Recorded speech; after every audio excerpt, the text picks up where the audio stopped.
আজ আমি চলে গেছিলাম রানাঘাট সন্ন্যাসী বাজারে বাসন্তী মায়ের দর্শন করার জন্য।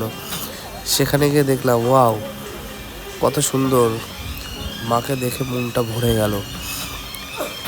দেবী দুর্গা আর এক রূপ বাসন্তী মা। ওখান থেকে বাইরে বেরিয়ে দেখছি কত সাধু বাবা এসেছে। আমি ক্যামেরা করছি বলে মাথায় একটা কি তুলেছে, ভালো লাগলো খুব।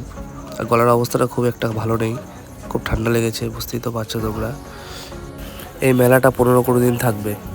ওখান থেকে বাইরে বেরিয়ে সোজা বাইরে আসলাম, এসে দেখলাম ওয়াও, কি সুন্দর গোপাল ঠাকুর।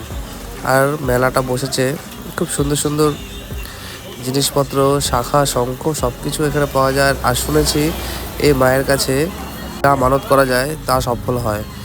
সাথেই আছে মায়ের মন্দির, খুব জাগ্রত। তোমরা আসতে পারো, এখানে খুব জাগ্রত মা, যা মানত করবে সেটাই সফল হবে।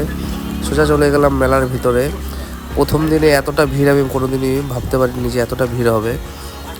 সাথে একটু হাওয়াও দিচ্ছিল, ওয়েদারটা একটু খারাপ ছিল সেই কারণে। আর এখানে আসলাম, এসে দেখলাম আর একটা মন্দির, জিতেন সাধু বাবার স্মৃতি মন্দির, খুব ভালো লাগলো। ওখান থেকে বাইরে চলে আসলাম, সোজা মেলার ভিতরে গেলাম আবার। মেলাটা এখনও 15-20 দিন থাকবে, আজ ফার্স্ট শুরু হয়েছে। কেমন লাগলো ভিডিওটা অবশ্যই জানাবে, লাইক কমেন্ট শেয়ার করতে ভুলবে না। রানাঘাট সন্ন্যাসী বাজার।